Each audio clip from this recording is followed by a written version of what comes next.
Welcome to the Ripple Effect. My name is Simone, your host. Cicely Tyson once said, challenges make you discover things about yourself that you never really knew. On this episode of The Ripple Effect, we sit down with Miss Judith Orr, a dedicated primary school teacher with 30 years experience. Her path to the classroom was anything but easy.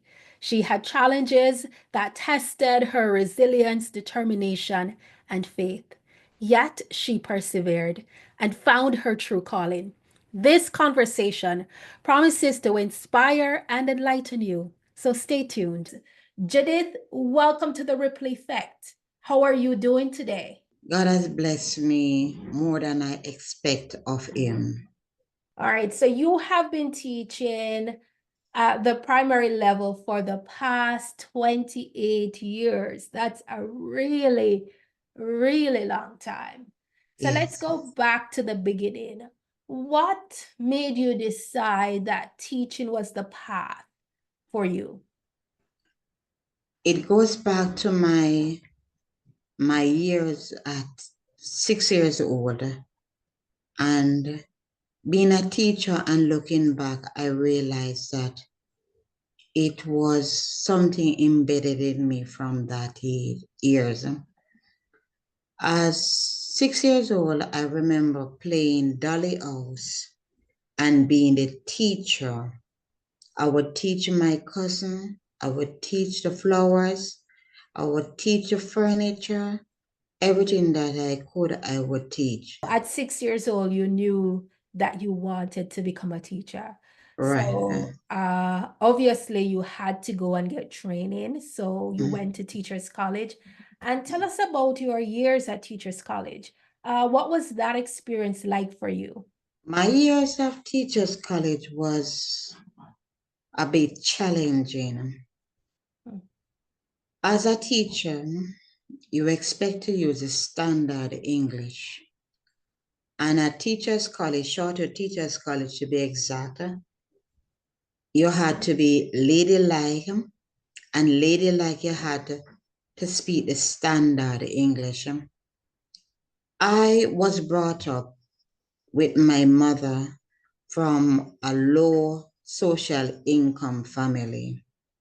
And low social income family person normally don't speak the standard English. So what did you do to overcome that challenge?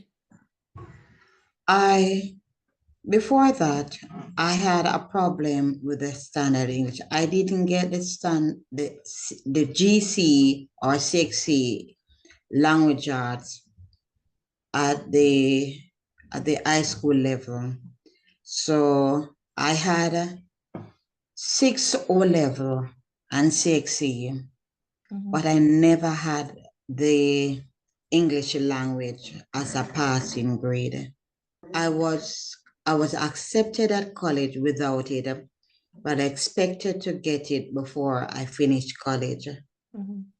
And not getting it, I had to do extra courses. So I had to be juggling between college life and picking up the pieces that I had not accomplished before college. Even though you had English as a weakness, you did have a strength. And what was your strength? My strength was mathematics Mhm.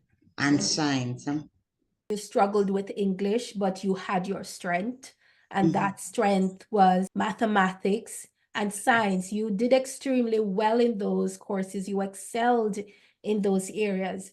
And Mhm. sometimes we have to realize that we're not necessarily gifted in all areas, but we all have our special gifting, and we Mhm. should celebrate the gifts that we Mhm. have as well.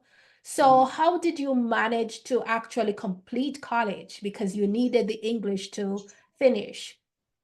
I left college and started working without passing the English language. And I had to get private tutoring in order to pass that 6C English. But one of the things that I realized that the college English, I passed all of them, but it was only the 6C English or the GC English, I had a problem with. And that geared me for when I go into the classroom, that when students have a challenge with any subject area or anything that they have a challenge with, I was able to remember my challenge with English language so I understand. Challenge that I had helped me to develop patience with my students. Okay, so you became, now you're able to empathize with students who struggle in the classroom. And based on your experience, you know that it takes patience, it takes time, it takes hard work. But if the student is willing to put in the effort, you avail yourself to be able to help them so that they too can achieve their goals. What has kept you in the classroom? What would you say is your favorite thing about teaching? My favorite thing in teaching is that when the students get the concept that I am teaching, it motivates me. Mm, And when students return from year to year and visit me and tell me of their progress, it it encouraged me. And moreover, I see that I mold life in a special way because I teach the early childhood student from grade 1 to 3. mhm, And when they come and they would say to me, they tell me their little problem from day to day, and you can help them to solve them, mold them, fashion them, because they are like sponge at this time. You can tell them about God, you can tell them about Jesus being a little boy who increased in wisdom and stature and knowledge. And you can tell them about the Bible characters. And sometimes I would tell them Bible stories and mm, ask them what moral principle you learned from this. And it will be surprising for sometimes they tell us some things that you never look in that area. But mm. when they tell you, you sort of look back and say, well, they are using critical thinking, they are communicating, they are collaborating, and they are very creative in answering the question that you pose to them. So let's step outside of the classroom for a bit. Um, Uh, we live in a world where life can be difficult and people face challenges every day. Have mhm. you had your own challenges? And is there any particular challenge that you would want to share with us? One of the challenges that I had was the living condition that I had, living with my sibling and my parents for a very long time, and purchasing a land and building an house was it was a challenge, and encountering problems with the house and workmanship and burglary and so forth. Hmm. But it has it has taught me many lessons while moving around, socializing with my friends, talking about the problems that I have with at home with my sibling, my parents. It has taught me many lessons because when I go to friends' house for weekend in order to get away from the family situation, I would learn something that I take away to have a masterpiece home now. So yes, you had challenges just like we all do. None of us is gonna, we're not gonna live this life and not face challenges. The challenges vary from Mhm, person to person, and we mhm, all have the opportunity to learn from our challenges, to gain the lessons, because they said with every obstacle, with every challenge, there are lessons to be learned. And you learned some lessons along the way. God has allowed you to get to the place where you're now living in your own house. He's worked it out so that you can now live in a house that you've built how you wanted to build it. Yes, there were challenges with building a house, and anybody who's built a house will probably say, yes, they've had those challenges. What would you say is the greatest lesson you've learned from all the challenges that you've been through? The greatest lesson that I learned is patience. In dealing with people, you have to listen to them. Give a listening ear. It's an art. Not many persons have that. And some people, especially the children and the parents, they just want somebody to listen to them and to give light. Sometimes it's not, you don't have to say anything, but it's like talking as a therapy. And when they come and they talk to you and you listen to them, and then you give godly advice that you take for yourself, they realize that you understand what they're going through. The greatest lesson you've learned from all the challenges is to be patient. You mentioned that you've learned the art of listening to other people and being empathetic to their situation. And you talked about the challenges that you had during your college years, but you went on, you overcame those challenges, and you went on to further study. You went on, you did your first degree in education. What area of education did you do your first degree in? I did my first degree in managing learning difficulties. Like students may have one problem that they have a challenge with. So in order for them to overcome, you would help them in that area. It can be mathematics, it can be English language.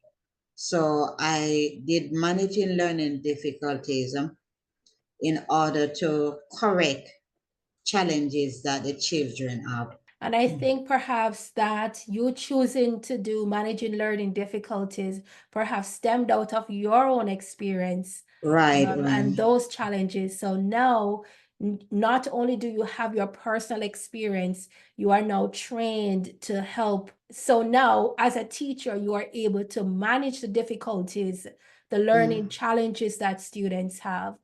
You went on to also do a master's degree. Can you tell us about that experience? When I went to do the master's at Northern Caribbean University, it was a little bit easier for me because I was more an adult, understanding the language more, know how to express myself. And I didn't shy away from being a leader in any group. Most of the time, I was the leader, the one who present in class. Whereas shorter teachers college, when we had group assignment, I did the background work, but not the upfront work. When I went to UWI, that's University of the West Indies, doing managing learning difficulties, I tend to be upfront, but not as upfront as when I was at Northern Caribbean University when I was doing the master's program. Now I understood how to express myself. And most of the time they would say, Judith, you can go, you do it, you do it. And I felt comfortable there doing it. Thank you so much for sharing with us today. If you were to go back and relive your life, would you still choose teaching as a career? If I could relive my life, I would choose teaching because teaching is a noble profession. My grandmother was a teacher, giving back to society in a noble way. I like doing that. And as I said, my calling was from 6 years old. And if I could relive my life, I would live it the same way. I want to thank you for the many years of giving of yourself, your time, and energy to educating children for the future. I mean, we do need good teachers, and the fact that you have been doing this, not only have you been doing this for such a long time, but it's something that you love, it's your passion. And I'm sure that many lives will definitely be impacted and have been impacted from your teaching them over the years. As we come to a close, what would you say to somebody who is feeling a little down, a little discouraged because everything just seems tight? They don't see how they're going to make ends meet, and they just don't know how they're going to get from one day to the next. What words of encouragement would you give to that person? The tunnel may be dark at this moment during your challenging time, but have a ray of hope that someday it will be better. And when you get to the end of the tunnel and you see light, look back, but look forward to encourage someone else. And remember that Rome was not built in a day, and God could have created this world in 1 minute. So take your time, be patient. It will get better. Thank you, Judith, for being on the Ripple Effect today. To those of you who have been listening, I'm sure you've gotten some valuable lessons. One, we will have challenges in this life. There's no escaping that. But if we believe in ourselves, we can definitely overcome the challenges. It will take some hard work. It will take some effort on our part. But if we're willing to do what it takes, we can overcome the challenges. We saw with Judith, she had an issue with mastering English language. She took extra lessons, she had tutors, and she had to do the work. So don't think that your challenges mean it's the end for you. If you keep doing what it takes, then for sure, one day you will reap the success that you work for. But you have to be willing to put in the work. You have to be committed to yourself. You have to be committed to your goals, and don't let anyone stop you. Don't allow the negative comments or the negative opinions of others to get in the way of you achieving your goals. You can do it. Believe in yourself. You can do it. You have what it takes. And just know that we're here on the Ripple Effect. We're always rooting for you. We are here to encourage you. We're here to tell you that tomorrow is going to be better and life will get better for sure. So until we meet again, I look forward to seeing you on another episode of The Ripple Effect. Thank you.